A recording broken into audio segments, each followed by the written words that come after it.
Yo, what's up mga buddy? Welcome back sa ating channel. So for today's video ay NS na. So farm number 1 mga buddy is officially closed. Ayan, magka-close na dito. Ayan o. So naready na namin yung mga gamit. Biglaan mga buddy.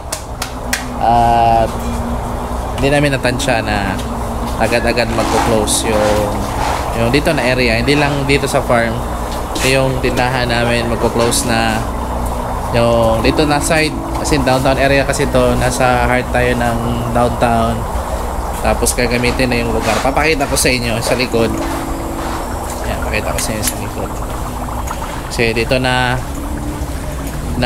place mga buddy is gigibain na talaga. Yan, ginigiba na yung sa likod namin. Yung space na lang dito yung pero yung sa likod giba na.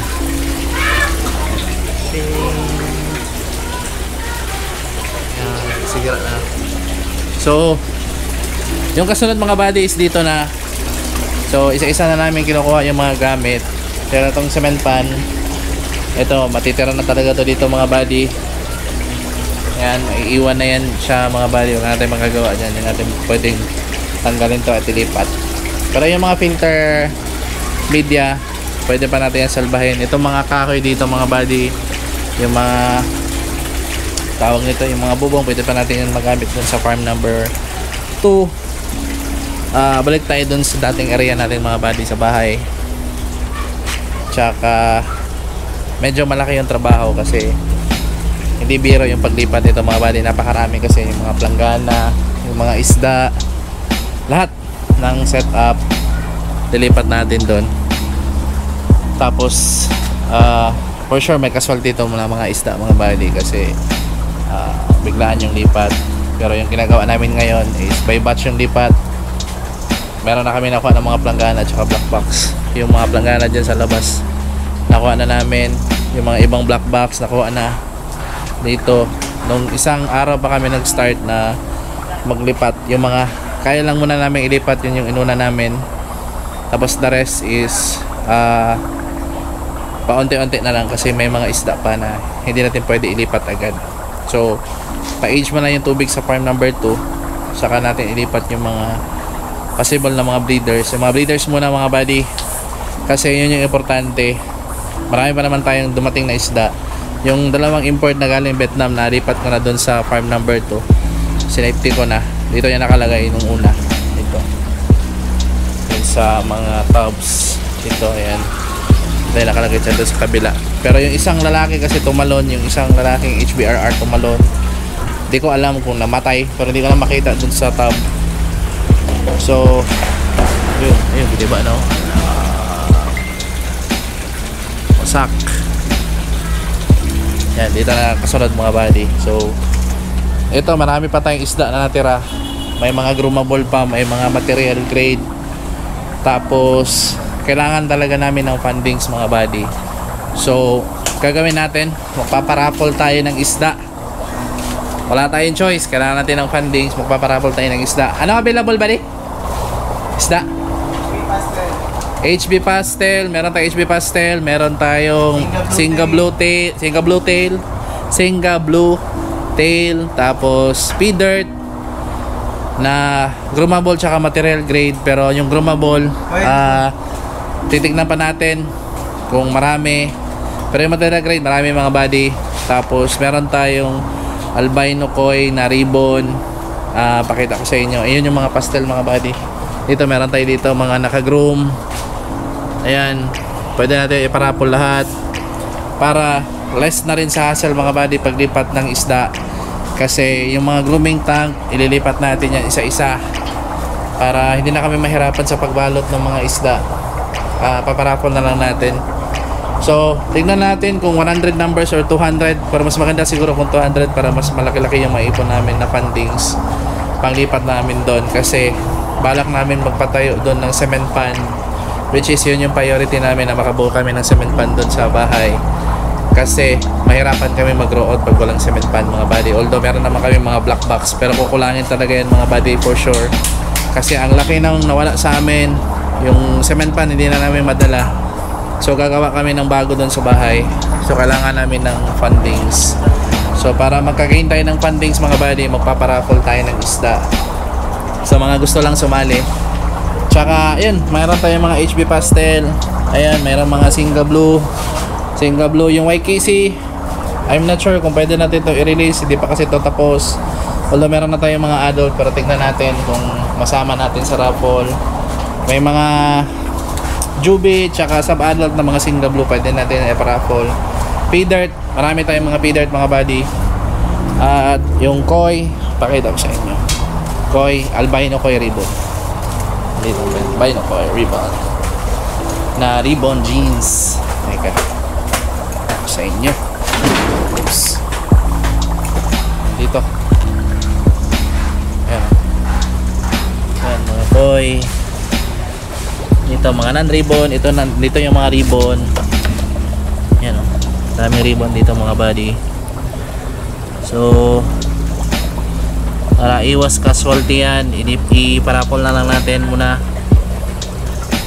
Yan. Tapos may mga feeder tayo na groomable. Nandito select natin mga groomable na feeder. Yan, mga bigger size yan mga buddy. Yan, mga malalaki talaga yung ears. Yan. Ito show grade. Ito show grade. So marami tayong isda ipaparaffle. Siguro 200 numbers na lang mga buddy. Tapos nasa 23 trios yung mananalo, including yung groomable tsaka material grade. Lalaki natin yung prices para maraming makasali at maraming chances na manalo. Yan, meron tayong mga wild red.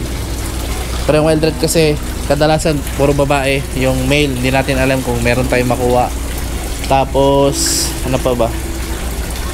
AFR, puro female na lang yung AFR. Basta yung paparaw natin P-Dirt, Gapi Koi ribbon, Singa Blue, HB white or HB pastel. Ribbon na HB white na? Wala. Juby pa lang no. So hindi natin pwede isali. Pero pwede rin kung consolation prize, pwede natin iparaffle. Ano pa available? Wala na? YKC di kaya. So wala, di pwede yung YKC mga buddy. So yun lang, magpo-post ako ng mechanics dun sa Only Gapis na page, yung FB page natin, para kaya naputol yung video natin. So tuloy tayo mga buddy, ito yung ipaparapol natin ng mga Singa Blue. Singa Blue, Singa Blue, Singa Blue.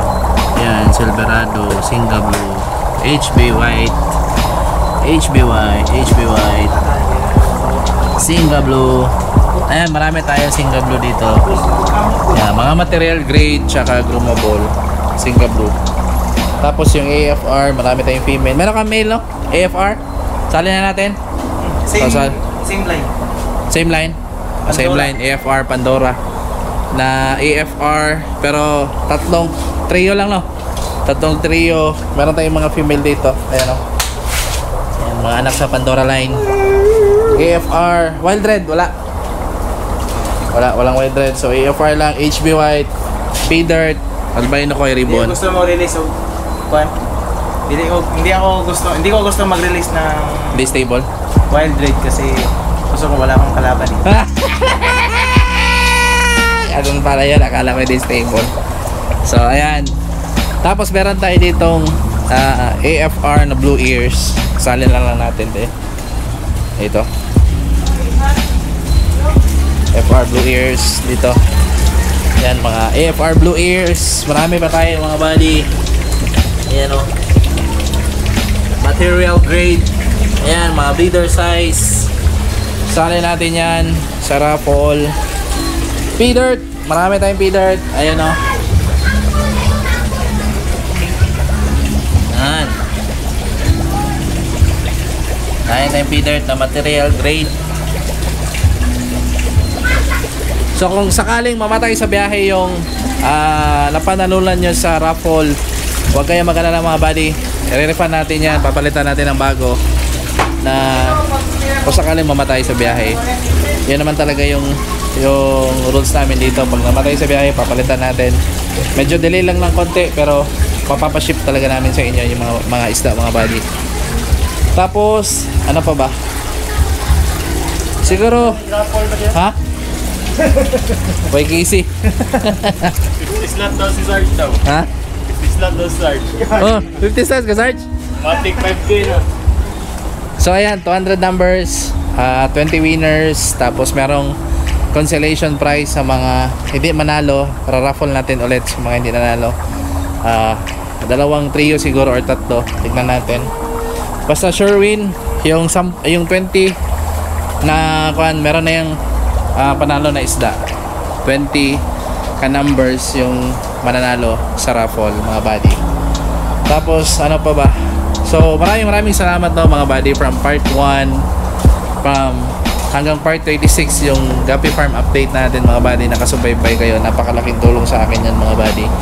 At siguro dito na magtatapos yung farm number 1. Tingnan natin ha kung anong part para sure tayo. Wait, ayun nga, part 36 na mga buddy, yung last part ng ating Guppy Farm update. So sayang kasi marami pa sana tayong gagawin dito sa farm, pero hanggang dito na lang talaga. Yan, buddy Josh. Hanggang dito na lang talaga, hanggang part 36 na lang yung Guppy Farm update natin dito sa farm number 1. Pero wag kayo malala kasi update ko pa rin kayo sa paglipat sa mga anong update doon sa farm number 2. Balik tayo doon sa dati nating palaisdaan. Medyo matagal-tagal talaga na lipatan to mga buddy kasi napakaraming mga tanks. Yan, hindi pa to nabalot. Yan pa lang nabalot natin dito na side. Yung 120 pieces na grooming tank. Dito meron pa akong 120 na hindi pa nalipat. Mga compressor na hindi pa natin natanggal. Tapos meron pa dito mga stand ng aquarium at saka aquarium na hindi pa nalipat. Black box, napakaraming black box, hindi pa natin nalipat yan. Hindi pa natin nalipat. Yung pinaka una lang talaga naming step ngayon is i-gather yung mga hindi pa na, yung mga bakanting lalagyan tulad nitong mga black box para meron kaming stock water pagdating natin doon sa farm number 2. Meron tayong mga stock water kung sakali maglilipat na tayo ng isda, at less casualty mga buddy, kasi yung ginawa natin dati dito is from doon sa dati natin pala isda, nilipat namin dito ng biglaan, yung konti lang preparation, maraming namatay na isda, maraming na damage, although naka-recover naman pero matagal. Ngayon naman napakadaming isda mga buddy, so kailangan natin i-save yung iba naman iparaffle na lang natin para less casualty. Total meron pa naman kami 2 to 3 weeks para umalis dito. By that time baka matapos na yung raffle, yun, ma-pull out na natin yung isda. Tapos yun talaga yung need natin ngayon mga buddy, fundings para dun sa farm number 2 kasi maglilipat tayo. Sa mga gusto lang sumali sa raffle mga buddy, yung mga willing lang tumulong sa amin na makarecover dun sa farm number 2. So yun lang mga buddy, short video lang para lang update ko kayo dito sa farm number 1. At least meron pa tayong memories dito sa farm number 1. Matagal-tagal din tayo dito nag-update ng mga isda, yung setup, sa pag-setup dito. Sayang pero kailangan natin lumipat, wala tayong choice kasi gagamitin na yung lugar. So thank you mga buddy sa pagsuporta from day 1 nung part 1 ng Guppy Farm update hanggang part 36 na nakaantabay kayo. Maraming salamat mga buddy. Laking tulong sa talaga dito sa farm, na pagbuo ng farm. Hindi to posible kung hindi dahil sa tulong niyo mga buddy. So yun lang, update na lang tayo sa susunod na video. So yung mechanics ng raffle popost ko na lang dun sa FB page. Kung sakaling gusto niyo sumali, ganun pa rin yung mechanics from yung part yung raffle number 1 tsaka raffle number 2, ganun pa rin yung system, yung gagawin natin na mechanics sa raffle number 3. Pero dito this time 200 numbers siguro ang gagawin natin para maraming makasali, tsaka mas malaki-laki yung fundings na maipon namin para sa papagawa ng cement pan doon sa farm number 2. So yun lang mga buddy, bye, fish out. Tsaka tuloy pa rin yung sinasabi ko sa inyo, ang pre-raffle sa December. Magsiset na lang tayo siguro tayo ng date pagkatapos itong raffle number 3. magpapa-free raffle kami para sa mga subscriber tsaka mga solid supporter. Yun lang mga buddy. Bye, fish out. Kita na lang sa susunod na video.